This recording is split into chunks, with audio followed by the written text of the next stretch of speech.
వదిల railway station తీసినప్పుడు మీరు నిజంగానే ఇది ఓటీటీకి తీద్దాం అనుకున్నారు, అందులో స్టార్ అవసరం లేదు, మీరు ఎవరిని కొత్త వాళ్ళని తీసినా మీరు అనుకున్న ఆ ఫార్మాట్లో కథ చెప్పొచ్చు. కానీ టూకి వచ్చేసరికి మాత్రం స్టార్ అవసరం ఏర్పడింది. ఇప్పుడు టూకి వచ్చేసరికి స్టార్ ఎందుకంటే టూలో ఇప్పుడు ఒక డివైన్ పవర్ని పోర్ట్రే చేయాలి, జనాలకు రీచ్ అయ్యేలా చెప్పాలంటే ఒక డెబ్యూటెంట్ చెప్తే కొంచెం కష్టమే. మనకు హాలీవుడ్లో కానీ బాలీవుడ్లో కానీ ఏవైనా అలాంటి ఒక వెయిటేజ్ ఉన్న క్యారెక్టర్. రీసెంట్గా ఓ మై గాడ్లో కానివ్వండి, అక్షయ్ కుమార్ గారు చేసిన సినిమాల్లో ఎందుకు శివుడి క్యారెక్టర్ అక్షయ్ గారు చేశారంటే ఆ వెయిటేజ్ అవసరం. ఇక్కడ కూడా శివశక్తిగా, నాగసాధుగా, తమన్నా లాంటి ఒక స్టార్ ఉంటే తప్పకుండా ఆ వెయిట్ సినిమాకి వెళ్ళిపోతుందని దాంతో చేయడం. ప్రస్తుతం సినారీ ఎలా ఉందంటే హిందూ గొప్పతనం, అక్కడ మన ఆచారాలు, మన సాంప్రదాయాలు, వీటి గొప్పతనం చెబితే మార్కెట్ ఈజీగా ఓపెన్ అవుద్ది అన్న ఒక అభిప్రాయం ఉంది.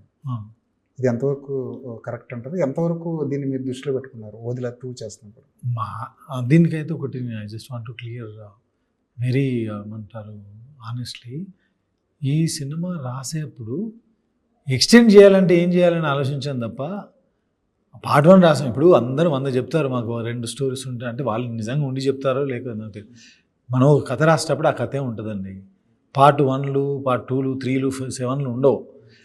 ఆ ఉన్నదానికి ఎక్స్టెన్షన్ చేయాలనుకున్నప్పుడు దానికంటే బెటర్ ఎక్స్పీరియన్స్ ఎలా ఇవ్వాలి అనుకున్నప్పుడు ఈ శివుడి తత్వము, దైవత్వము లోపలికి వచ్చింది తప్ప ఇలా చేస్తే సినిమా ఆడుద్దనే ఉద్దేశంతో. అలా అయితే బోర్డులు వస్తున్నాయి ఎవ్రీ ఇయర్, వచ్చిన సినిమాలన్నీ ఆడవు అంతే.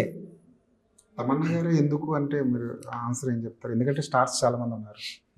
తమన్నా గారు ఎందుకంటే తమన్నా గారితో ప్రీవియస్ ఫిల్మ్లో నేను చేసిన ఎక్స్పీరియన్స్, తను ఆ మూవీస్ చేసినప్పుడు తను చేసిన పర్ఫార్మెన్స్, ముఖ్యంగా ఇది శివశక్తి క్యారెక్టర్ అనేది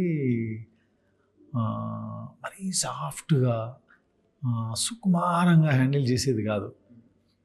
తను కొంచెం తను నడవడం కానీ అది కానీ కొంచెం రెబల్గా ఉంటుంది కొన్ని క్యారెక్టర్. నేను జ్వాలారెడ్డి క్యారెక్టర్ చేశాను సిటీమార్లో. సో జ్వాలారెడ్డి చేసినప్పుడు చూశాను నేను అది. ఓకే, తను సాంగ్లో డ్యాన్సు చేయగలడు, ఎవరినైనా కొట్టాలంటే కొట్టగలదు అన్న ఫీలింగ్ వచ్చింది. షార్ప్ ఐస్ నోస్ కూడా నాకు క్లోజ్అప్ షాట్లు పెట్టినప్పుడు అనుకునేవాడిని, ఈ ఐస్ ఎవరు, నాకు అవకాశం రాలే, వేరే వాళ్ళు కూడా వాడలేదు అంత బాగా. అందుకని ఇందులో మీరు చూడండి, అమ్మాయి ఐస్లోంచి ఆ గ్లో, ఆ డివైన్ అలా ఉట్టి పడుతూ ఉంటుంది. సో అట్లా సెలెక్ట్ చేసింది.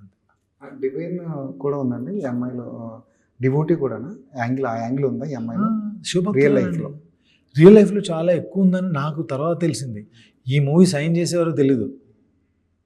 మూవీ సైన్ చేసిన తర్వాత తను ఒక్కొక్కటి రివీల్ చేస్తుంటే బాబోయ్ ఇంత ఉందా అనుకున్నాను నేను.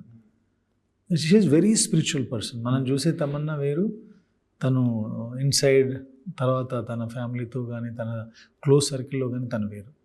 బయట ఏమనుకుంటారంటే తమన్నా సంపద నంది సినిమా అంటే తమన్నా ఉండి తీరాల్సిందే, ఇద్దరికి మంచి ర్యాప్ ఉంది కాబట్టి ప్రతి సినిమాలోనూ కనిపిస్తారు తమన్నా, మీరు కాబట్టి ఈ సినిమాని తమన్నా ఒప్పుకున్నారు అని.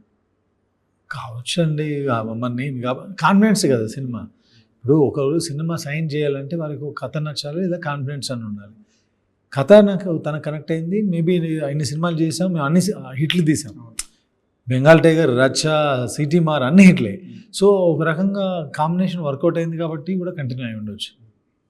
ఇక్కడ story, screenplay, dialogues, direction, supervisor, problem ఏమొస్తుందంటే నిజంగా డైరెక్షన్ కన్నా దర్శకత్వ డైరెక్షన్ ఎక్కువ భారం.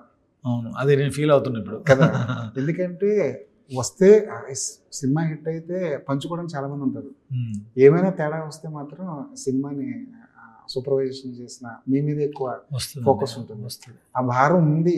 ఆ కార్డు వేయాలని డిసైడ్ చేసినప్పుడే ఇంకా వాటి అన్నిటికీ రెడీ అయ్యే మనం కాన్ఫిడెన్స్ ఉంటేనే వెళ్ళాలండి, అంతే. ఇప్పుడు సినిమా స్టార్ట్ చేసేటప్పుడు డెఫినెట్గా ఒక రీజనబుల్ బడ్జెట్తో, రీజనబుల్ కంటెంట్తోనే సింపుల్గా చేద్దాం అనుకునే దిగాము. దిగిన తర్వాత స్కేల్ పెరిగింది, విఎఫ్ఎక్స్ పెరిగినాయి, అన్నీ పెరిగినాయి. పెరిగిన తర్వాత ఇప్పుడు నన్ను నమ్మి వచ్చిన ప్రొడ్యూసర్ని ప్రొటెక్ట్ చేసుకొని సేవ్ చేసుకోవాల్సిన బాధ్యత నా మీద. అందుకనే నేను లోపలికి రావాల్సి వచ్చింది. జాగ్రత్తగా లోపలికి వచ్చి ఏదో లాగేసుకొని చేసేద్దామని కాదు, తనకి సపోర్ట్గా ఉంటూ సినిమాని సపోర్ట్ చేస్తూ సినిమా బాగా వచ్చేలాగా ట్రై చేయడం కోసం ఇంకా నేను దిగాల్సి వచ్చింది. ఆ రిస్క్ ఎప్పుడు ఉంటుందండి? మనం మంచి పని చేసినప్పుడు దానికి రిస్క్ అసలు పట్టించుకోవద్దు. మనం చేసే దానిలో జెన్యూన్ అటెంప్ట్ ఉంది లేదా ఇది చేస్తే ఇది వస్తుంది, ఇది చేస్తే లెక్కలేసామనుకోండి, మ్యాటర్ క్లోజ్ అవుద్ది అంతే. పెద్ద స్పాన్ ఉన్నప్పుడు ఇది ముందు తెలిస్తే కనుక పూర్తిగా మీరే డైరెక్షన్ చేద్దరేమో కదా. ఇనిషియల్గా ఐడియా లేదా? మేబీ కావచ్చు. నిజంగా ఇది పెద్ద span లోకి ఆనెస్ట్ ఆన్సర్ ఎస్, కరెక్ట్, మీరు అన్నదే కరెక్ట్. స్టార్ట్ చేసినప్పుడు అలా లేదు, రైటింగ్ స్టేజ్లో పెరుగుతూ ఇక అది నెక్స్ట్. విఎఫ్ఎక్స్తో ప్రాబ్లం ఏంటంటే అది చివరికి వచ్చి అవుట్పుట్ వచ్చేంత వరకు అది ఎలా ఉంటుందో తెలియదు, మనం ఏం చేసామో తెలియదు, మళ్ళీ రీవర్క్ చేయాలో కూడా లేదో కూడా తెలియదు. అవును, ట్రూ. ఇంత విఎఫ్ఎక్స్ వర్క్ పెట్టుకున్న సినిమా ఇదే కావచ్చు మీరు అవును కదా. ఆ ఎక్స్పీరియన్స్ ఎలా ఉంది? ఆ ఎక్స్పీరియన్స్ చాలా బాగుంది, ఎక్సైటింగ్గా ఉంటుంది, కానీ ఒక ఫియర్ ఉంటుంది. మన దగ్గర రైట్ టెక్నీషియన్స్, రైట్ సంస్థ ఉందనుకోండి ఏమవ్వదు. కానీ ఇప్పుడు నేనైతే కొంచెం ఫియర్లో ఉన్నా. Whatever we got so far అన్నీ బాగుందని అందరు చెప్పారు. రిలీజ్ అయిన కంటెంట్ కూడా మంచి పేరు వచ్చింది. సినిమాలో ఉన్న ఇంకా 2 మేజర్ ఎపిసోడ్లు ఉన్నాయి, అవి కూడా బాగుంటుందని నమ్ముతున్నా.